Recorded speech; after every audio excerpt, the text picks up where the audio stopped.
Selamat pagi teman-teman semua, kami dari kelompok 6 akan memberi laporan mengenai tokoh politik kami, yaitu Kodrat Sunyoto. Pak Kodrat Sunyoto sendiri adalah Ketua Fraksi Golkar DPRD Jatim yang saat ini berusia 61 tahun dan telah menjabat selama 3 periode dari tahun 2009 hingga hari ini. Tujuan Pak Kodrat Sunyoto menjadi Ketua Fraksi Golkar adalah untuk menyelesaikan proker yang belum terrealisasikan oleh Pak Sahat Tua Simanjuntak, dan harapan yang ingin disampaikan oleh Pak Kodrat adalah semua program kerja terlaksanakan tanpa ada hambatan. Setelah kita mengenal siapa Bapak Kodrat Sunyoto, selanjutnya kita akan mengulik lebih dalam tentang metode kampanye yang dilakukan oleh beliau. Nah, menurut Bapak Kodrat Sunyoto, metode kampanye itu ada dua, yaitu terbuka dan tertutup. Nah, terbuka itu seperti mengundang media massa saat menanggapi atau berpesan kepada masyarakat. Menurut beliau sendiri, media massa itu cukup penting di kehidupan politik karena dengan adanya media massa, informasi-informasi yang diberikan bisa menjangkau kepada masyarakat. Selanjutnya, kalau tertutup, itu seperti mengunjungi desa dan masyarakat yang beraktivitas di sana. Nah, kedua metode ini itu dilakukan agar masyarakat dapat mengenal siapa yang menjadi perwakilan mereka di pemerintahan serta menambah kepercayaan mereka kepada beliau. Jadi menurut beliau itu kepercayaan masyarakat tuh harus dibangun, dan metode yang paling ampuh itu adalah mendekatkan diri kepada masyarakat.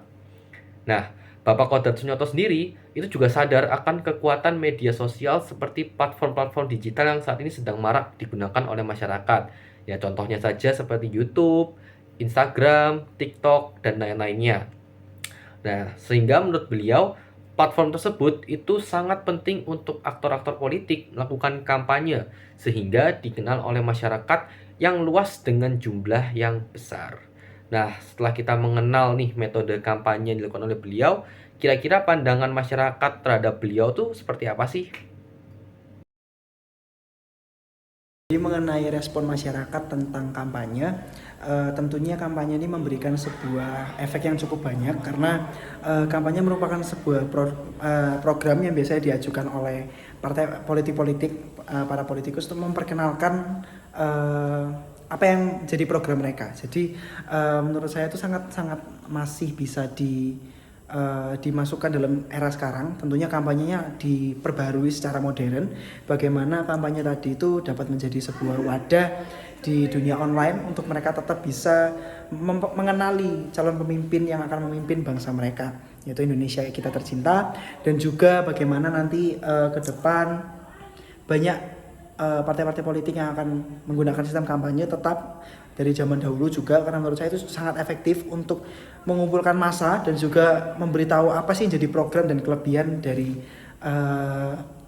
suatu partai politik atau satu politikus. Tentunya yang paling penting adalah untuk kita tetap menggunakan kampanye, dan juga tapi kita harus berhikmat juga memilih-milih dalam janji ataupun apa yang mereka berikan kepada rakyat. Apakah ini benar-benar menguntungkan, apakah itu real, apakah itu hanya sekedar janji belaka. Jadi sebagai warga Indonesia kita juga perlu untuk mengatur atau memilih bagaimana kita memilih pemimpin yang tepat untuk bangsa kita.